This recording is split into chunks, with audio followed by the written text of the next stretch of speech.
12 নম্বর আয়াতেরই continuation হিসাবে আমরা দেখি আল্লাহ সুবহানাহু ওয়া তাআলা আরো 3টা জাতির কথা বলেছেন 13 নম্বর আয়াতে।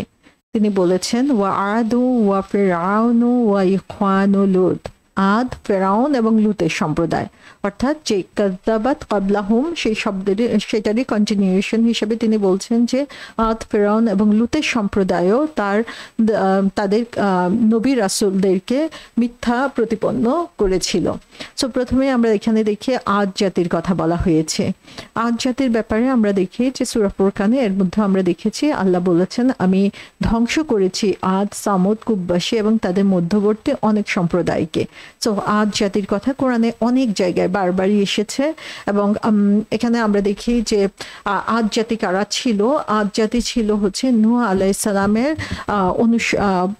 পরবর্তী জেনারেশনে যারা এসেছিল তাদের মধ্য থেকে, এবং নূহ আলাইহিস সালামের বন্যায় যারা হচ্ছে বেঁচে গিয়েছিল সেই সার্ভাইভালদের মধ্য থেকে যারা হচ্ছে রয়ে গিয়েছিল তারাই হচ্ছে আদ জাতি তৈরি করে। এবং আদ জাতি হচ্ছে ইয়েমেন এবং ওমানের মাঝখানে একটা জায়গায় হচ্ছে অনেক বছর ধরে তারা সেখানে বসবাস করত। তারা ফিজিক্যালি অনেক শক্তিশালী ছিল এবং অনেক তাদের যে শক্তি সামর্থ্য এই নিয়ে তারা গর্বিত ছিল।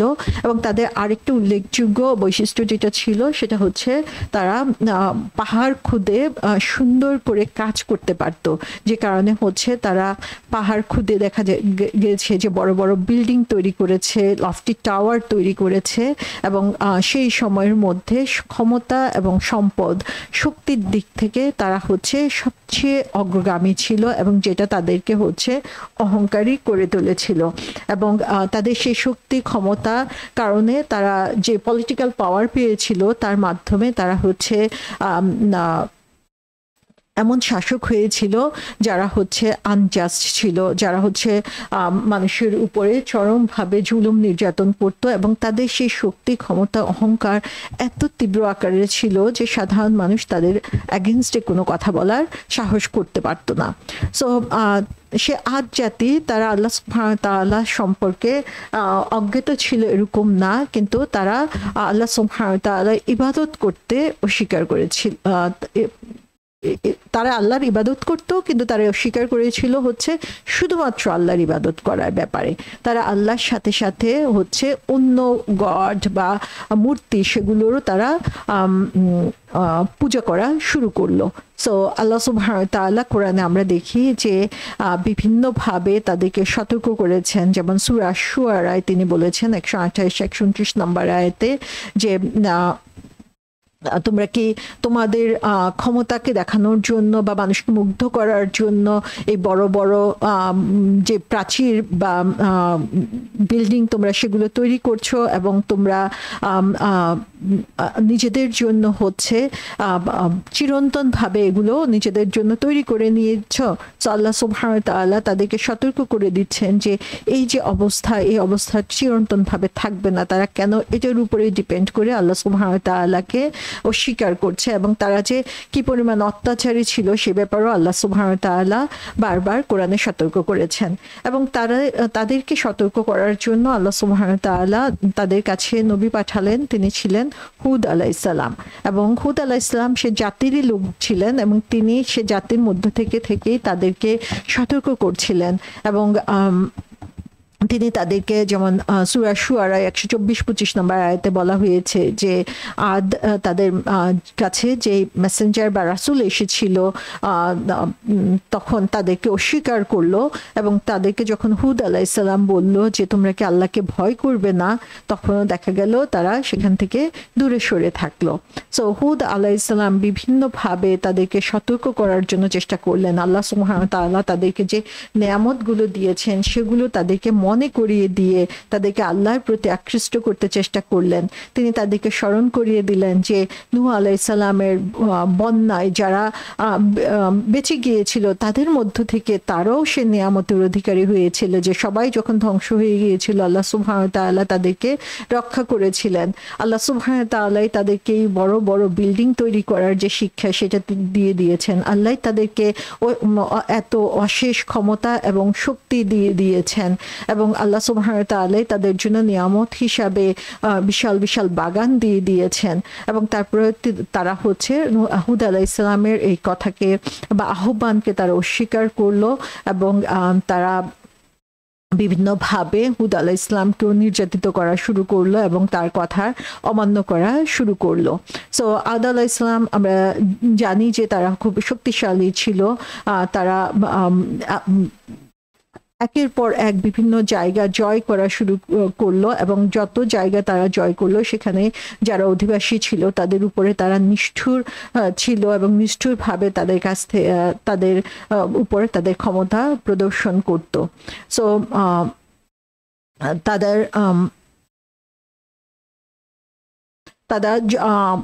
আদ আলাইহিস সালাম কে যখন হুদ আলাইহিস সালাম বিভিন্নভাবে তাদেরকে সতর্ক করার চেষ্টা করলো, তখনও তারা হচ্ছে তাদের নিজেদের বাপদাদার ধর্ম থেকে দূরে সরে থাকতে অস্বীকার করলো। তারা সরাসরি হুদ আলাইহিস সালামকে জবাব দিল যে তুমি কি আমাদেরকে আমাদের বাপদাদার ধর্ম থেকে দূরে সরে থাকতে বলছো? তুমি হচ্ছে একজন পাগল, তুমি হচ্ছে ক্রেজি হয়ে গিয়েছো, সেজন্যই হচ্ছে তুমি আমাদেরকে এই ধরনের কথা বলছো। এবং তাকে তারা সতর্ক করে দেয় যে তুমি আমাদের কাছে এই ধরনের কথা বলতে সতর্ক করতে আর কখনো আসবা না, কারণ আমরা তোমাদের কথা শুনবো না। তোমার যে শাস্তি তুমি চাও সেই শাস্তি আমাদের জন্য নিয়ে আসো। এবং আল্লাহ সুবহানাহু ওয়া তাআলা তখন তাদের জন্য শাস্তি পাঠিয়ে দিলেন এবং তাদের জন্য যে শাস্তি ছিল সেটা হচ্ছে তাদের জন্য একটা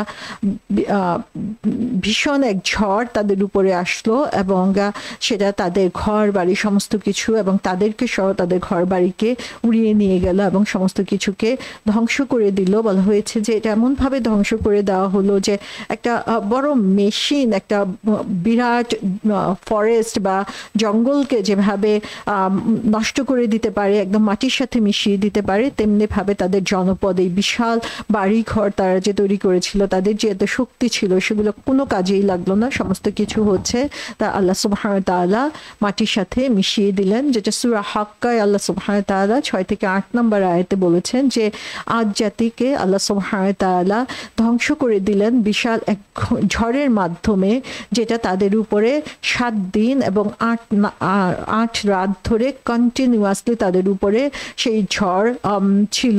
এবং তুমি তাদেরকে দেখতে পেলে যে তারা সবাই মাটিতে পড়ে গিয়েছিল যেন তারা হচ্ছে কেটে যাওয়া গাছ।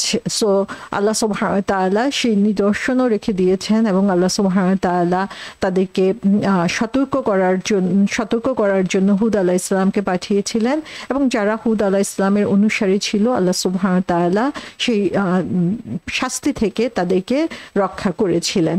সো আদ জাতির ঘটনা আমরা এখানে দেখতে পাচ্ছি যে কিভাবে তারা তাদের শক্তি এবং ক্ষমতার অহংকারে এত বেশি মত্ত হয়ে পড়েছিল যে তারা হুদ আলাইহিস সালামকে অস্বীকার করেছিল এবং তাদের জন্য আল্লাহ সুবহানাহু ওয়া তাআলা কিভাবে তাদের ধ্বংস এমনভাবে এনে দিয়েছিলেন যে তাদের শক্তি তাদের কোনো কাজে লাগলো না। এরপরে আমরা দেখি যে ফেরাউনের কথা বলা হয়েছে। সো ইন্টারেস্টিং, যেটা আমরা দেখি যে এর আগে যেটা বলা হয়েছে যে কওম নূহ, নূহের লোকজন, আসহাবুর রাসের লোকজন এবং সামুদ জাতির কথা আমরা এটা হচ্ছে খুবই সুপরিচিত। তো প্রত্যেকটা গ্রুপের কথা বলার সময়, প্রত্যেক কমিউনিটির কথা বলার সময় আল্লাহ সুবহানাহু ওয়া তাআলা সেই জনপদ বা সেই কওমের কথা বলেছেন। এরপরে আমরা দেখব যে ইখওয়ানুল লুতের ব্রাদার্সদের কথা বলা হয়েছে। কিন্তু যখন ফিরাউনের কথা বলা হচ্ছে আল্লাহ সুবহানাহু ওয়া তাআলা এখানে কোনো কওম, আসহাব, ইখওয়ান কোনো কিছুই তিনি উল্লেখ করেন নাই, শুধুমাত্র ফিরাউনের কথা তিনি উল্লেখ করেছেন। এবং এর মাধ্যমে আমরা যেটা দেখি যে আল্লাহ ফিরাউনের যে অ্যাক্টিভিটি, সেই অ্যাক্টিভিটিসের মধ্যে যে তখনকার সময়ে যেই ধরনের ফাসাদ বা জুলুম বা যে অত্যাচার চলছিল সেগুলোর জন্য প্রাইমারিলি রেসপন্সিবল হচ্ছে ফিরাউন। সেই হচ্ছে মোস্ট রেসপন্সিবিলিটি বিয়ার করে এবং সে কারণেই কোরআনে তাকে সিঙ্গল আউট করা হয়েছে। কোরআনে শুধুমাত্র তার কথা উল্লেখ করা হয়েছে, বাকি যারা যত কিছু করেছে সেটা তার প্রেসারে করেছে, তার নির্দেশে করেছে, করেছে, কিন্তু ফেরাউন একাই হচ্ছে সমস্ত অনাথ সৃষ্টির মূলে ছিল। এবং সে কারণে আমরা দেখি যে কোরআনে যখন ফেরাউনের ধ্বংসের কথা বলা হয়েছে, বলা হচ্ছে যে তিনি তাদেরকে ধ্বংস করলেন এবং তাকেও, যে তিনি তাদেরকে ডুবিয়ে দিলেন এবং তাকেও, অর্থাৎ ফেরাউনকে তিনি আলাদাভাবে এখানে উল্লেখ করছেন। সো এখানে ফেরাউনের যে ক্ষমতা প্রতিপত্তি, যেভাবে সে আল্লাহর এগেনস্টে কাজে লাগিয়েছে এবং সেটার জন্য সে লোকদেরকে বাধ্য করেছে, সেখানে আমরা ফেরাউনের অবস্থানটা এখানে দেখতে পাচ্ছি। সূরা আল ইমরানে বলা হয়েছে যে ফেরাউনের সম্প্রদায় এবং তাদের পূর্ববর্তীদের ধারা অনুযায়ী তারা আমার আয়াতসমূহকে মিথ্যা প্রতিপন্ন করেছে, ফলে তাদের পাপের কারণে আল্লাহ তাদেরকে পাকড়াও করেছেন আর আল্লাহর আযাব অতি কঠিন। সো এখানে আমরা দেখি যে ফেরাউনের ঘটনা আমরা মোটামুটি সবাই জানি, আমি খুব বিস্তারিত আলাপ এখানে করব না, যে মুসা আলাইহিস সালাম এসেছিলেন ফেরাউনের উপরে। এবং ফেরাউন কে ছিল? ফেরাউন ছিল হচ্ছে, এটা আসলে একটা পদের নাম, যে সেই সময় যেই হচ্ছে এই ক্ষমতায় থাকবে, মিশরের অধিকর্তা হিসাবে থাকবে, তাকেই ফারাও বলা হয়ে থাকে। সো ফেরাউন হচ্ছে যুগের পর যুগ, বছরের পর বছর, একজনের পর আরেকজন তারা এসেছে এবং মানুষের উপরে তারা জুলুম করেছে, বনি ইসরায়েলের উপরে তারা জুলুম করেছে, অত্যাচার করেছে। এবং শেষ পর্যন্ত তাদের অত্যাচার এমন পর্যায়ে গিয়েছিল যে তারা যত ছেলে সন্তান ভূমিষ্ঠ হতো তাদেরকে তারা হত্যা করত। এবং তার কারণ ছিল যাতে মুসা আলাইহিস সালামের আগমন না ঘটে, যেটা ভবিষ্যৎবাণী ফেরাউন জানতে পেরেছিল। এবং বনি ইসরায়েলের প্রত্যেকটা মানুষ ছিল তার অত্যাচারে অতিষ্ঠ এবং তার ক্ষমতায়, এবং যে কারণে আমরা দেখি যে ফেরাউন নিজেকে হচ্ছে রব হিসাবে ঘোষণা করেছিল। সে নিজেই ঘোষণা করেছিল যে সে সমস্ত ক্ষমতার অধিকর্তা এবং তাকে তার উপরে কেউ নাই বা তাকে প্রতিহত করার মতো কেউ নাই। তো এখানে আমরা দেখি যে ফেরাউনের যে অবস্থাটা হয়েছিল, যে তার নিজের গৃহে মুসা আলাইহিস সালাম লালিত পালিত হয়েছিল এবং সেখান থেকে মুসা আলাইহিস সালাম সমস্ত তার যে বড় হওয়া, শিক্ষা, সমস্ত কিছু তিনি সেখান থেকে পেয়েছিলেন। সেই মুসা আলাইহিস সালামই পরবর্তীতে হচ্ছে তার ক্ষমতার এগেনস্টে দাঁড়িয়েছিলেন, তাকে তিনি দাওয়াত দিয়েছেন এক আল্লাহর প্রতি বিশ্বাস আনার জন্য, যেটা হচ্ছে ফেরাউন কোনোভাবেই সহ্য করতে পারে নাই। এবং পরবর্তীতে হচ্ছে আমরা দেখি যে বনি ইসরায়েলের যারা হচ্ছে মুসা আলাইহিস সালামের ফলোয়ার ছিল, তাদেরকে নিয়ে মুসা আলাইহিস সালাম যখন সেই এলাকা ছেড়ে চলে যাচ্ছিল, তখন ফেরাউন তাদের পিছনে ধাবিত হলো তার সমস্ত সৈন্যবাহিনী নিয়ে, এবং সেখানে তারা নীল নদে ডুবে মারা গেল। এবং সেই ডুবে মারা যাওয়া আমরা দেখি যে অনেক মিরাকুলাস একটা ব্যাপার, যে মুসা আলাইহিস সালাম নিজের লাঠি দিয়ে নীল নদের বুকে আঘাত করলো এবং তার মাধ্যমে নীল নদ দুই ভাগ হয়ে তাদেরকে যাওয়ার পথ করে দিল। মুসা আলাইহিস সালাম এবং তার অনুসারীরা ঠিকই নদী পার হয়ে যেতে পারলো, কিন্তু ফেরাউন এবং তার সৈন্যবাহিনী যখন ঠিক নীল নদের মাঝখানে গেল, তখনই সেই পথ বন্ধ হয়ে গেল।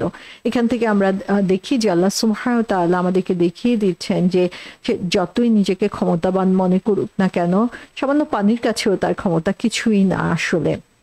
এবং এই পর্যন্ত আমরা যাদেরকেই দেখছি তাদের সবারই দেখছি যে একটাই সমস্যা, সেটা হচ্ছে আল্লাহকে এক মাবুদ হিসেবে মেনে নিতে অস্বীকৃত করা। এবং তার কারণ হচ্ছে তাদের বাপদাদার অনুসারী তারা ছিল, তাদের পূর্ববর্তী যারা ছিল তাদেরকে তারা এমনভাবে ফলো করতো, যে কারণে হচ্ছে তারা সত্যকে দেখেও হচ্ছে সেটাকে অস্বীকার করে গিয়েছে। নবী রাসূলগণ তাদেরকে সতর্ক করার পরও তারা অস্বীকার করে গিয়েছে। সো এটা আমাদের জন্য একটা সতর্ক বাণী, একটা হচ্ছে যে আমরা আসলেই কি এই মূর্তি পূজার দিকে ধাবিত হচ্ছি কিনা। আমাদের চারপাশে আমরা প্রতিনিয়ত দেখতে পাই যে কিভাবে একটার পর একটি স্ট্যাচু গড়ে উঠেছে, এবং সেই স্ট্যাচুগুলো গড়ে উঠে সমস্ত কিছুই হচ্ছে খুব ভালো উদ্দেশ্য নিয়ে, কিন্তু পরবর্তীতে সেগুলোই কিন্তু ধ্বংসের কারণ হয়েছে। এবং আমরা দেখি যে আমাদের জীবনে আমাদের বাপ দাদার যে কাস্টম, সেটা কিভাবে আমাদেরকে প্রভাবিত করছে। এটা কি আমাদেরকে মুসলিম হওয়ার বিরুদ্ধে কাজ করছে, নাকি আমাদেরকে আরো ভালো মুসলিম হওয়ার জন্য সচেষ্ট করে তুলছে, সে ব্যাপারেও আমাদেরকে সতর্ক হতে হবে। এবং এই আয়াতের শেষে যাদের কথা বলা হয়েছে সেটা হচ্ছে ইখওয়ানুল লূত। সো এখানে আমরা দেখি যে এর আগে কওমুন নূহ বলা হয়েছে, আসহাবুর রাস বলা হয়েছে, ফেরাউনকে সিঙ্গল আউট করা হয়েছে, কিন্তু লুতের কথা বলার সময় সেখানে বলা হচ্ছে ইখওয়ানুল লুত।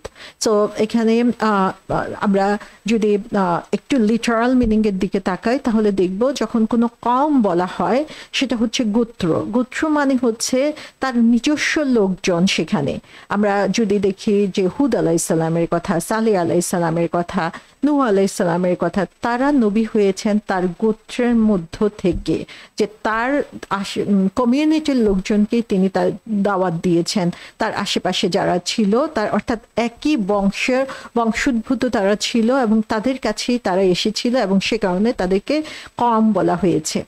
লূত আলাইসাল্লামের কথা যখন বলা হচ্ছে তখন বলা হচ্ছে ইখওয়ানুল লূত। তার মানে হচ্ছে ইখওয়ান অর্থ হচ্ছে যে যখন এই ভ্রাতৃত্ব বোধ হয় কোনো কারণে, অর্থাৎ এটা হচ্ছে রক্ত সম্পর্কের ভাই না, অন্য কোনো কারণে যখন ভ্রাতৃত্ব সম্পর্ক তৈরি হয় তখন সেটাকে ইখওয়ান বলা হয়ে থাকে। তো ইখওয়ান ও লূত বলতে বোঝানো হচ্ছে লূত আলাইসাল্লাম আসলে সেই সম্প্রদায়ের লোক ছিলেন না, তিনি অন্য জায়গায় এসেছেন। সো ইথনিক্যালি তিনি হচ্ছেন তাদের অন্তর্ভুক্ত ছিলেন না যাদের মাঝে তিনি কাজ করছিলেন, যাদেরকে তিনি দাওয়াত দিচ্ছিলেন। তো সুবহানাল্লাহ, এখানেও আমরা দেখি যে কোরআনের প্রত্যেকটা ওয়ার্ড সিলেকশন কত সিলেক্টিভ এবং কত সুন্দরভাবে আল্লাহ সুবহানাহু ওয়া তাআলা আমাদেরকে এই প্রত্যেক শব্দের মাধ্যমে বুঝিয়ে দিচ্ছেন কে কি এবং কে কোথা থেকে এসেছে। সো লূত আলাইহিসসালামের ব্যাপারে আমরা দেখি যে সূরা আল আরাফে এসেছে, এবং আমি লূতকে প্রেরণ করেছি যখন সে স্বীয় সম্প্রদায়কে বলল, তোমরা কি এমন অশ্লীল কাজ করছো যা তোমাদের পূর্বে সারা বিশ্বের কেউ করেনি। সো লূত আলাইহিসসালাম হচ্ছেন ইব্রাহিম আলাইহিসসালামের পাশে যে কমিউনিটি ছিল, পার্শ্ববর্তী এলাকা, সে এলাকায় লূত আলাইহিসসালামকে পাঠানো হয়েছে মেসেঞ্জার হিসাবে।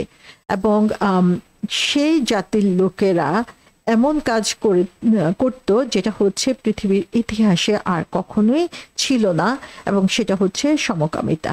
যে তারা হচ্ছে তাদের মধ্যে পুরুষরা পুরুষদের সাথে মিলিত হতো এবং তারা হচ্ছে সেভাবে শারীরিক সম্পর্ক তৈরি করত, এবং যেটা হচ্ছে আল্লাহ সুবহানাহু ওয়া তাআলা সম্পূর্ণভাবে নিষেধ করে দিয়েছেন।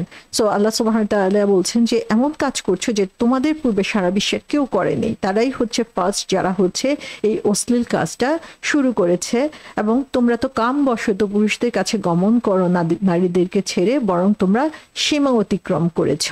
সো এখানে হচ্ছে আমরা দেখতে পাই যে বর্তমান সময়ে যে জিনিসটা হচ্ছে এমনভাবে ছড়িয়ে পড়েছে যে সেই জিনিসটা লূত আলাইহিসসালামের সময়ে শুরু হয়েছিল, এবং সেম সেক্স ম্যারেজ অথবা সেম সেক্সুয়াল রিলেশনশিপ যেগুলো আমরা দেখি, সেম জেন্ডারের মধ্যে যে রিলেশনশিপ, সেই জিনিসটা, সেই ইমর্টালিটি, সেই অশ্লীল কাজটা শুরু হয়েছিল লূত আলাইহিসসালামের সময়ে। এবং তার সম্প্রদায় এছাড়া কোনো উত্তর দিল না যে বের করে দেওয়া এদেরকে শহর থেকে, এরা খুব সাধু থাকতে চায়। এখানে আমরা দেখি যে লূত আলাইহিসসালাম যখন তাদেরকে সতর্ক করলো তখন তারা এই বলে ইগনোর করলো যে তারা নিজেদেরকে খুব বেশি পিওর মনে করে, হ্যাঁ তারা নিজেদেরকে খুব বেশি ভালো মনে করে, সুতরাং তাদেরকে বের করে দাও। সো লূত আলাইহিসসালামকে তারা রিজেক্ট করলো, তার প্রফেটহুডকে তারা ইগনোর করলো, এবং তারা তাদের অন্যায় কাজগুলোকে কন্টিনিউয়াসলি করেই যেতে লাগলো। এবং লূত আলাইহিসসালাম যতই তাদেরকে সতর্ক করুক না কেন, তত তারা সেটা থেকে দূরে, তাদের অন্যায় কাজ থেকে তারা দূরে সরে গেল না। তখন আল্লাহ সুবহানাহু ওয়া তাআলা বললেন যে অতঃপর আমি তাকে ও তার পরিবার পরিজনকে বাঁচিয়ে দিলাম, কিন্তু তার স্ত্রী সে তাদের মধ্যে রয়ে গেল যারা রয়ে গিয়েছিল, আমি তাদের উপর প্রস্তর বৃষ্টি বর্ষণ করলাম। তাহলে এই যে হোমোসেক্সুয়ালিটির যে ইস্যু, সেই ব্যাপারে লূত আলাইহিসসালাম তাদেরকে বিভিন্নভাবে সতর্ক করার চেষ্টা করলো, তাদের আনএথিক্যাল বিহেভিয়ারের যে কনসিকুয়েন্স সেটা তাদেরকে বোঝানোর জন্য চেষ্টা করলো, কিন্তু তারা কোনোভাবেই সেটাকে মেনে নিল না, এবং তারা তাদের কাজ কন্টিনিউয়াসলি করে গেল। এবং খুব কম মানুষই লূত আলাইহিসসালামের কথাকে ফলো করলো, ইভেন তার স্ত্রী পর্যন্ত সেই অন্যায়কারীদের অন্তর্ভুক্ত থেকে গেল। এবং লূত আলাইহিসসালাম এবং তাদের কন্যারা পারসিস্টেন্টলি তখন বিশ্বাসী ছিলেন এবং আলটিমেটলি লূত আলাইহিসসালাম আল্লাহ সুবহানাহু ওয়া তাআলার কাছে দোয়া করলেন এবং আল্লাহ সুবহানাহু ওয়া তাআলা তাদেরকে ধ্বংস করে দিলেন প্রস্তর বৃষ্টি বর্ষণ করে। এবং এমন ভাবে সেখানে প্রস্তর বৃষ্টি বর্ষণ করা হলো যে ফেরেশতারা হচ্ছে সেই জায়গাটাকে মাটিটাকে উঠিয়ে নিয়ে উল্টে আবার সেটাকে ফেললো এমন ভাবে যে সেখানে এখন পর্যন্ত আমরা জানি ডেড সি যে এরিয়াটা, সেই এরিয়াটায় লূত আলাইহিস সালামের জাতি ছিল এবং সেই ডেড সিতে এখন পর্যন্ত আমরা দেখি যে কোনো ধরনের ভেজিটেশন হয় না, কোনো ধরনের লাইভ জিনিস সেখানে গ্রো করতে পারে না। আল্লাহ সুবহানাহু ওয়া তাআলা এমন ভাবে সেই জায়গাটাকে ধ্বংস করে দিল।